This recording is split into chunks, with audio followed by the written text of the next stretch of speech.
Afternoon, everyone. Good afternoon, everyone. Welcome to this month's Rewilding Network webinar. Just making sure that everyone is making it into the main room. Um, welcome. Happy December to everyone. We're nearly at the end of the year and the Christmas break, so I hope everyone's doing okay. For anyone who doesn't know me, I'm Sarah. I'm Rewilding Manager at Rewilding Britain. I manage the Rewilding Network, and this is one of our regular monthly webinars where we bring in people to talk about various different topics. And I'm delighted to introduce our speakers today. So we've got Harvey and we've got Tom, who are going to be coming to talk to us about Britain's lost frogs. So really exciting to be able to talk about some of the smaller species, as well as obviously the larger, I wouldn't say more charismatic species. I think frogs are pretty charismatic as well. So it's great to hear about how we start to rebuild our ecosystems at all the trophic levels. We're going to go to a presentation in a minute. During that presentation, if you can stay on mute, that would be great. And then we'll have time at the end for questions and answers. If you've got questions as we go along, pop them in the chat. Or if you've got questions at the end, you'll be able to raise your hand and we'll get through as many questions as possible. Or if you've got any problems or anything, just drop that in the chat as well, and we'll help out as much as we can. But without further ado, I'm going to pass over to Harvey and we'll go into the presentation. Over to you, Harvey. Hello, can everyone hear me? I hope We can, yep. everything's working brilliantly and Perfectly. everyone can see the presentation just to Yes. double check. Yeah. So my name's Harvey. I'm going to be talking a little bit about a project called Britain's Lost Frogs. This is a project run by Celtic Rewilding, the organisation that I work for. And this is going to be a bit of an exclusive scoop into where this project's heading, but also sharing some of the findings which are due to be published within the next sort of month or so's time. So it's really exciting. And yeah, I hope you enjoy what I'm going to share with you. First come first, if we can move along. This project has been very kindly financed by Rewilding Britain as a partnership between Celtic Rewilding and the Westacre estate. Kudos go both out to Westacre, but also to Rewilding Britain for financing this and to create, a really exciting reintroduction project. Initially, this is going to cover the feasibility stages of pursuing this sort of project. For a little bit of background, I'll just talk a little bit about Celtic Rewilding, who we are, and the sort of things that we do. It's run by myself, Harvey, as a director, but also as Tom, who is in the meeting and will help answer questions at the end. We initially set up during COVID at the time, if we can all cast our minds back, feels like a long time ago, where it was a really worrying time to be alive, to be around. And at the same time as obviously the pandemic, we had lots of gloomy news about nature and the environment, but also lots of positive news. I think there was this real wave of understanding and appreciation for our green spaces and for the natural world. And so we were born out of that movement. We were featured in The Guardian at that time, of which many people recognise us from. And yeah, we attracted funding in order to start this business and to create a captive facility to house many different rare species. Some of our values as a company are to basically be the leader in restoration. We want to get to a situation where we consult on projects across the UK, but also abroad, to really drive nature restoration for the betterment of all living things. At the heart of the organisation is our captive breeding centre based in Leek, in Staffordshire, and this is where we're able to facilitate various different projects. It's where we, for instance, have got white storks at the moment. We've got a very exciting announcement about those to come out very soon. We grow things like black poplar as well for various different projects, but mainly it's a space for education and learning. So we host courses, photography workshops from this site in order to teach people about these various different species. We work with a broad array of different organisations, individuals, businesses, etc. Primarily, though, with looking at farms, estates, media, and zoological collections. And we do a variety of different work for each of these different organisations. Some of the services that we offer are rewilding consultancy, help with species reintroduction, biodiversity net gain, ecological consultancy, and media and filmmaking. It's a real smorgasbord of activities that's really, really exciting to deliver. And yeah, if anyone is ever interested in some of the services that we offer, please just drop us an email. To give you an idea of the broad array of projects that we've worked over the past couple of years, we facilitated beaver reintroductions to various different counties, including Staffordshire and also Lincolnshire. These were the first beaver reintroductions in their respective counties. We've worked on biodiversity net gain proposals. We've worked on zoological developments. We've worked on ecological consultancy. Rewilding, we currently are about 60,000 acres of land that we advise on rewilding, but then also working internationally now. So we're looking at Mediterranean tortoise conservation, captive breeding and restoration. So it's very, very broad.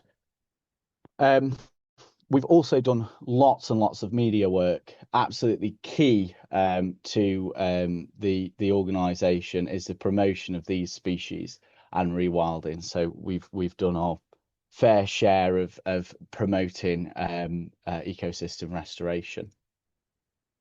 But just to start, to go back to the origin of all of this, I think many of us will agree who are involved in the nature conservation restoration space that this goes right back to when we were children. And for me, although it's very hard to pinpoint an exact moment where I really wanted to do this, this is me at the age of, I don't know, 4, holding a smooth newt there. I was just fascinated from a very, very early age, especially with those small animals.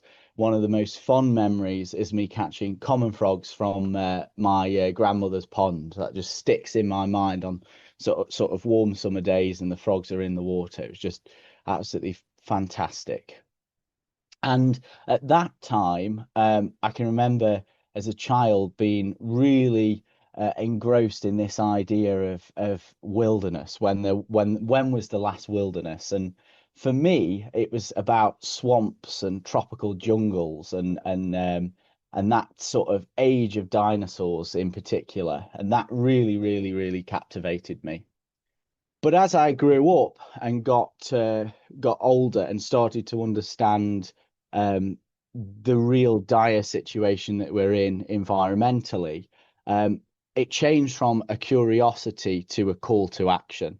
So for myself, it was especially leading up to COVID, Extinction Rebellion, etc. This is a real call to action that we've got to do something. And around about that time, I read Feral by George Monbiot, which many of us, would have read, and obviously was the founding almost principles for Rewilding Britain back in the day. But one particular quote, which was burnt into my brain, was what he said here, which is, we spend millions abroad trying to protect the rainforest from the ranches, yet in Britain, we spend millions preserving the ranches from the rainforest. And that was just huge. And it's exemplified in this slide, which I actually show at when I do many talks at natural history groups, wildlife groups, etc. I show these 4 images and they all look the same. You could believe that this is all the same landscape, but actually the images on the left-hand side are photos from the Peak District, so on my home patch, and the ones on the right are deforestation in Panama. They're very, very similar landscapes that are a result of human use. And again, this is an aerial photograph from the fens. We see this landscape as natural. Yet if we turn back the clock, we actually realise that we've destroyed what was once a vast wild wetland and turned it into something solely there for human production. And so in essence, what is taking place and what has taken place in modern times in places like the Amazon, the Mekong, Southeast Asia, those processes took place in Britain starting probably 5,000 years ago. As rewilders, we all comprehend this, we all know this, but it's only permeated into the mainstream, I would say, within the last 5 to 10 years, really from the publication of Feral. I think further to this understanding was that when this destruction took place, when we drained the vast wetlands, when we cut down vast areas of forest, it took place in a society which is very, very different to the society we live in now. It was a time when common beliefs were that unicorns and dragons were real. There was no concept of extinction, so people didn't realize that animals could actually go extinct. And it was before, of course, Linnaeus's ideas over taxonomic classification. So we don't know the full extent of loss, which is crazy. And so the origins of sort of thinking about these things came from looking at the diversity of amphibians that are found throughout Europe. And just that it's quite odd that we've got relatively few species compared to our continental neighbours. For instance, France and Belgium, Netherlands, but especially places like Denmark and Sweden. We've got 12 species. We've got 13 technically, but just roll with the 12 species for now, compared to, for instance, 22 in Scandinavia. Just quite odd. And when we pair that up to the estimated extinction rates, so we think we've lost over about 500 species, definitely within the last 2,000 years, and 133 species since the 1500s. I think it seems odd to assume that amphibians wouldn't have been caught up in this loss. And this sort of idea was really started in the 2000s by the amazing pioneering work of the pool frog story. People may have heard of this story, may have not. This is a northern pool frog, a rare, very, very rare clade of pool frogs lives in Scandinavia, but also similar pool frogs were found in Norfolk and were known about for a while, but not assumed to be native until publications and real brilliant science was done on this population to establish whether they were native. And long and behold, the population is declared as native. Just as an aside, this isn't the last site that it was on, but this is the sort of habitat that it occupies. It's a very ancient habitat called a Pingo system, which is a series of water bodies created by glacial processes at the end of the last ice age. But what interested me the most was the flurry of publications that came out as a result of the Pool Frog project, including archaeological studies and historical ones in particular. And when we look at the combined archaeological and historical studies, we actually understand that more frogs have gone extinct in this period than just the pool frog. These are collectively known as Britain's lost frogs. From historical sources, we know the tree frog was once present in the wild during the early modern period. From archaeological evidence, we know that the moor frog, was also here, and also the agile frog. So these three species at some point within the last 500 to maybe 200 years have gone extinct. Why? And that was the very question that I wanted to answer over this past few years. Why have they gone extinct? So a project was initiated starting in 2023 to establish through a series of tests whether we could find out why these species have gone extinct. So the first thing that we actually embarked on was a literature review to look at all of the publications talking about these species in Northern Europe. In addition, we've completed what's known as SDMs. These are species distribution models for the various different species that map their climate preferences, both in the UK and across Europe. So we can see how they may have fluctuated over time. Also imperative to this, and I think it's kind of a neglected tool, is field observation. And all this together was synthesized into a report. Now, this sort of method was particularly used by heroes of mine, Derek Yalden and Oliver Rackham. Derek Yalden, both of these unfortunately have passed away, but Derek Yalden specialised in the history of mammals in Britain and used very similar techniques to understand some of the different processes driving the loss of certain species. Oliver Rackham worked at the University of Cambridge, but was looking at more landscape scale processes, especially with woodlands, but also did things with wetlands as well, and used a similar process as well. So the report is currently sat at 150 pages. We aren't published just yet. That should be done in hopefully very early next year. But yeah, it's an absolute Goliath that we've now got to. Should say that this whole process has been very kindly facilitated by the Churchill Fellowship. They have paid for me to go abroad and actually conduct field observations abroad to look at these species where they exist.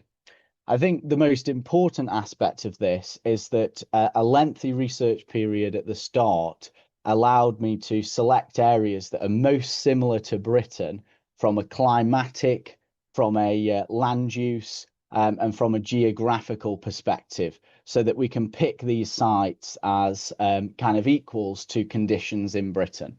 So what that meant was this was my travel path. I went to Denmark to look for the agile and the tree frog. I then travelled down through to Germany to look for sites for the moor frog. Continued on down through to the Netherlands to look at all three species. Across to Belgium to look at the tree frog and the moor frog.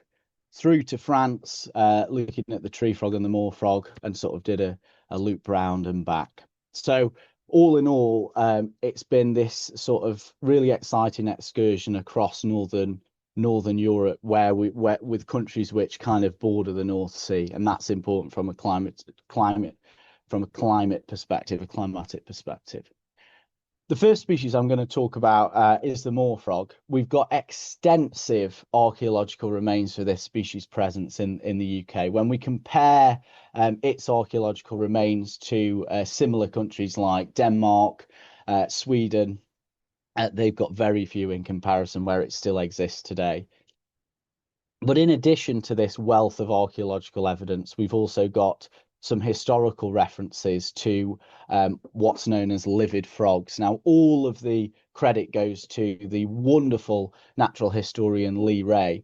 They have found a reference in the 18th century to these livid frogs, which in effect means blue frogs, which is extremely exciting. So that's sort of a first, and that'll be published first in my report, but all credit goes to Lee there.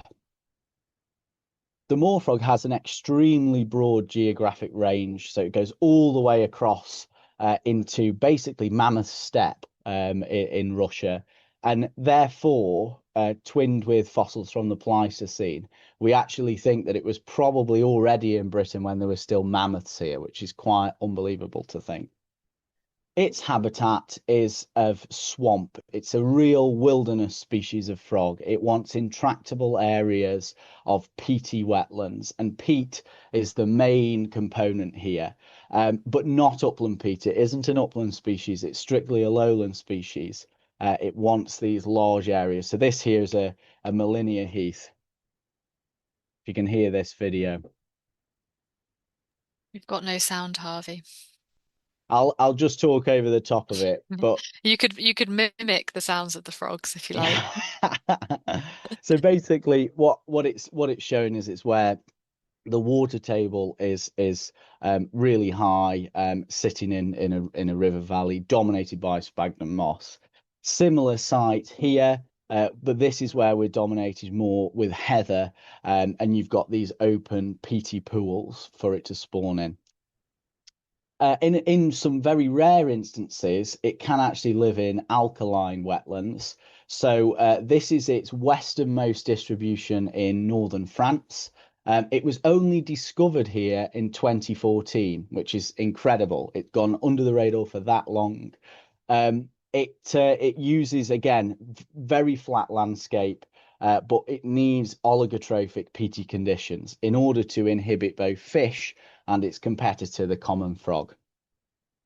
As you can see, another beautiful peaty wetland in northern France where it's found. The amazing thing about this species is it goes bright blue. It's absolutely wonderful spectacle. This is actually one of the males at Celtic Rewilding a few years ago, was able to go blue in the breeding season, which is just absolutely phenomenal. We are actually currently working with a TV production company to actually try and capture this in spring 2026, which would be amazing if we could get that.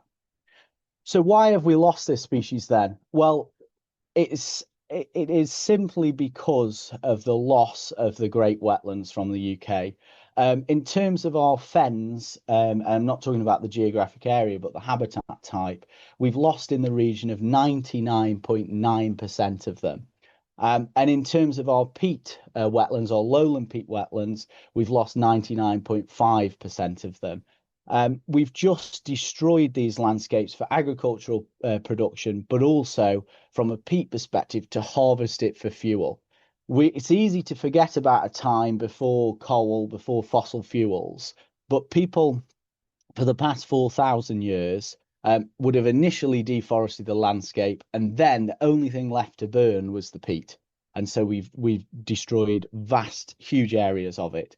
We actually think at one point peat would have covered up to 50% of the land surface area of the whole of the British Isles, which is amazing to think. This is a comparison here between East Anglia and the Netherlands, and the circles highlight areas that support moor frogs and areas in East Anglia I've approximated that could support moor frogs, and you can see that the vast difference. These are scaled images. The Netherlands, through many reasons, have been able to preserve areas of acidophilic vegetation for much longer than we have. Restoration is possible, however. So this is a site in Belgium that was very lucky to see where restoration work has been done to basically raise the water table and to create new areas for them to breed in.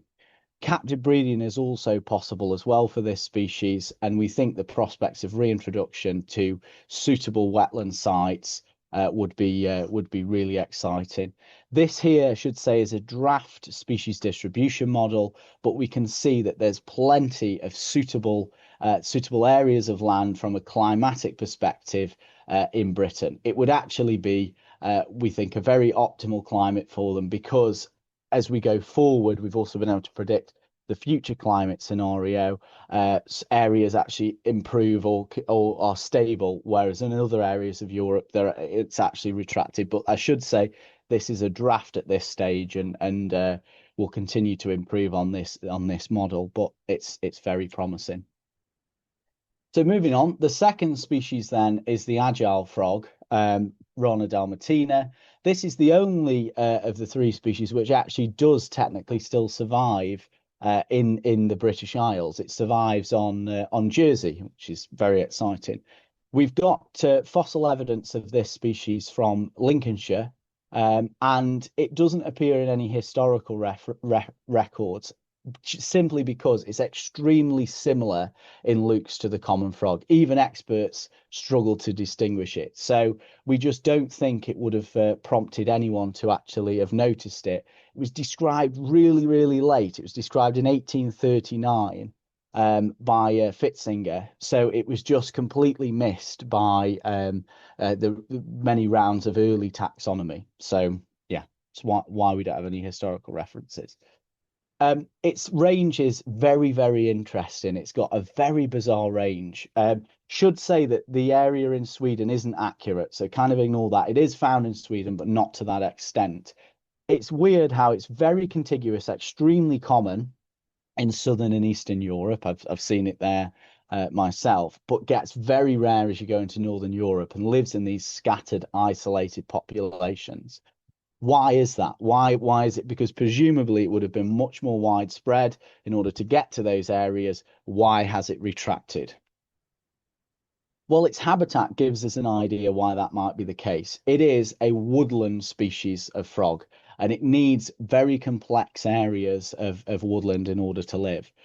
So I tentatively say it's kind of like a swamp frog. It's not a perfect description of it, but it wants these wet wooded habitats that are nicer and open as well.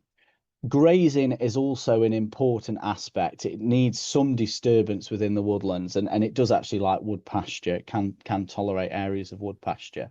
You won't be able to hear the audio on this, but this is the male agile frog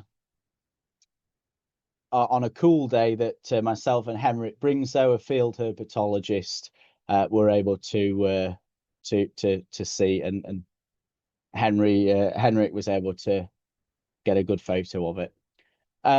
So yeah, more of the same. This open woodland. This is in fact got cattle grazing in the woodland in order to facilitate these conditions. Its coloration as well is it mimics the forest floor incredibly well. It blends in really well, especially with beech leaves, as you can see on this photo. The reason for extinction of this species is very much tied to its preference for these wooded habitats. We have completely denuded our landscape. In fact, though, there's more woodland now in modern times than there has been for several hundred years, and it's got caught up in this clearance of wooded habitats. However, that being said, it has also survived in Denmark, where deforestation has been more extreme. Now, the full explanation is within the report, as I say, due to be published fairly soon. But it seems to be that competitive exclusion has played a huge role in its demise, because we've observed a similar situation on Guernsey, where it also used to live. Basically, it gets outcompeted by the common frog when the forest is removed. If it's in a really suitable So if it has really suitable springs, so in Denmark, it's able to maintain a competitive edge. It's a very long explanation, but yeah, it seems to be forest is lost, and then the common frog is able to create an advantage over it. The really nice thing is the amount of habitat restoration work that's happening, not necessarily just for this species, but that is going to benefit it. This is an amazing rewilding project called Skålholt in Lolland in Denmark. It's about 4,000 hectares. It's huge, and they're doing a variety of different works in order to improve the habitat. You can see a location of where it is there. One of the main things, as I've mentioned, is a naturalistic grazing regime, which isn't too extreme. Basically, like what many of us are pursuing on rewilding projects, create these wonderful opportunities for it in the woodlands and in these glade edges. This here is just a 2-year-old wetland that's been created on this project. I mean, if you didn't know, you would think that that is an ancient swamp, but yeah, just 2 years of wetland restoration have started to create areas like this at the project.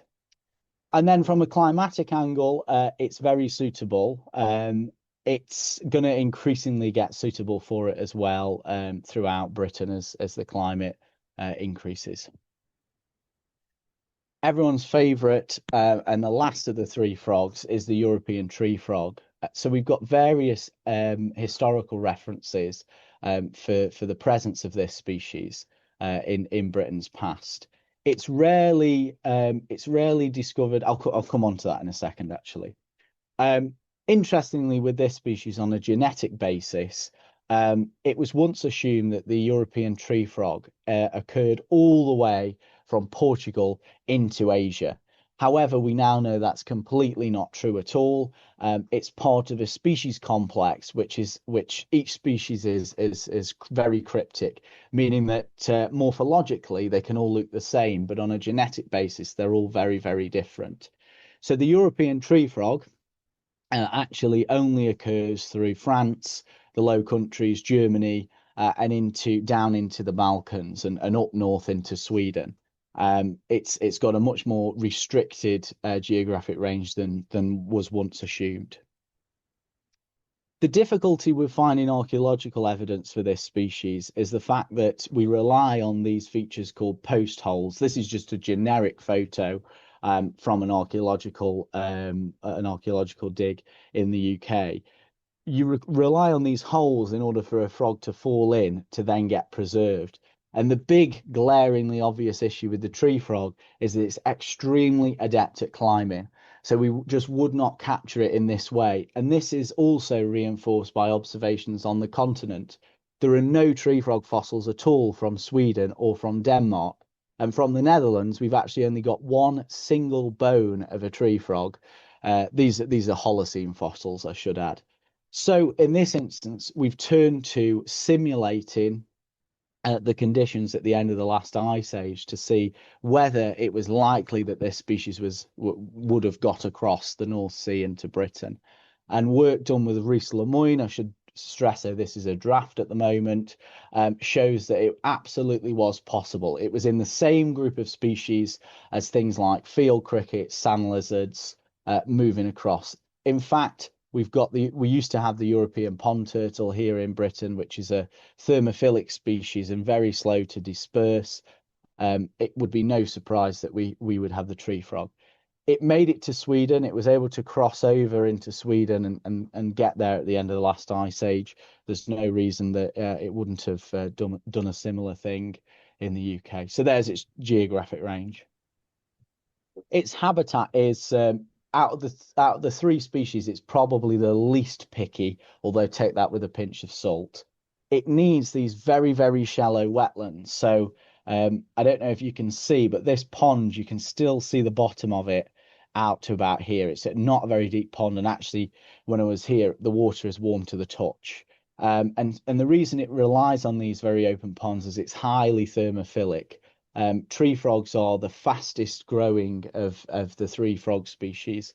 In captivity, for instance, an egg will turn into a tadpole. That tadpole will turn into a froglet within just 6 weeks, and then from that froglet will emerge in July. From July to September, it will go from a froglet maybe a centimetre and a half long to an adult animal. At least the males will breed anyway the following year. So this is because it exposes itself to the sun to get as much sunlight as possible, but also at the tadpole stage, it relies on this as well. So it wants warm water bodies. It also wants fish-free water bodies, and that's very important for this species.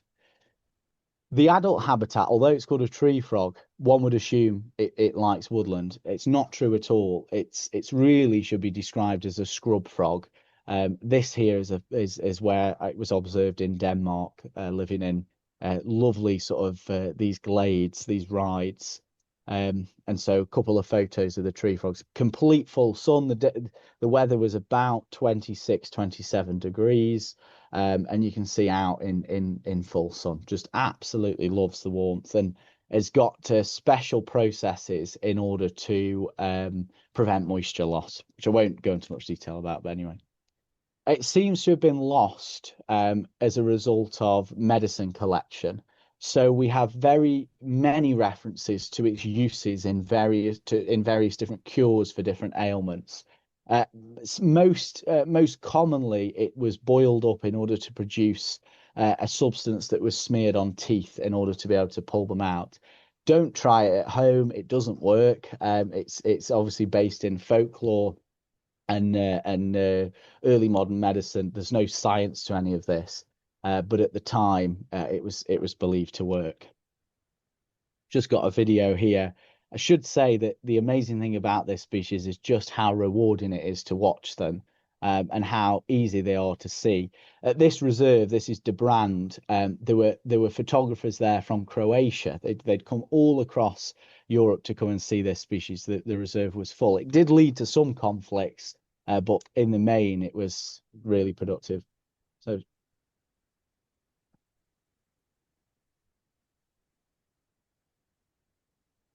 there it says baby and an adult. And they're very, very accommodating and sit out.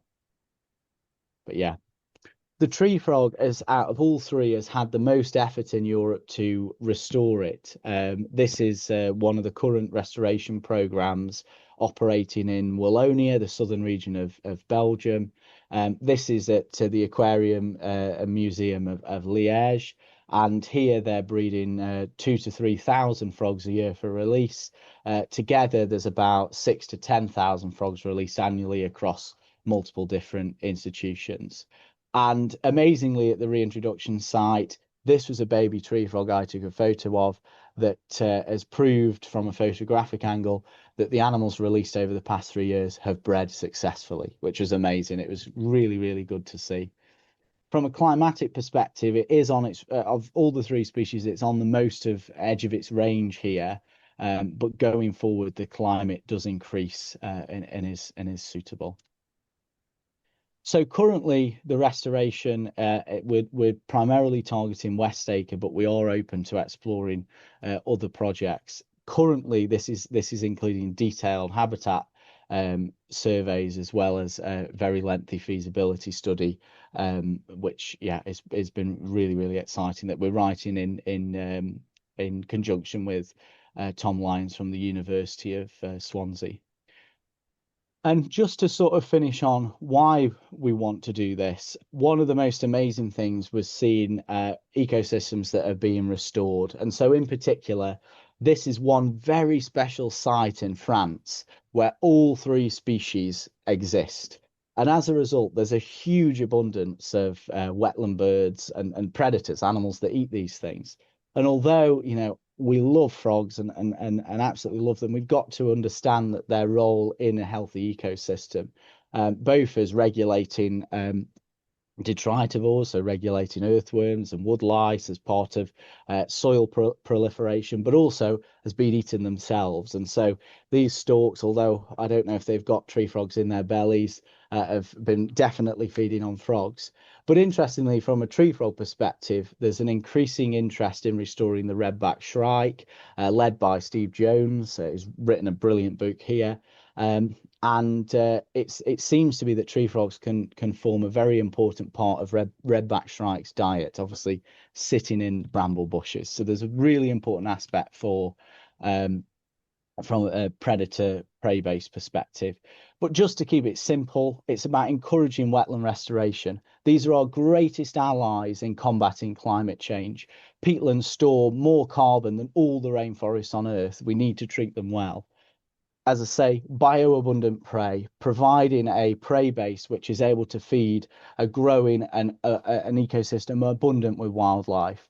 But then thirdly, and probably the most neglected, is to foster a connection to nature, is to encourage the next generation to get involved.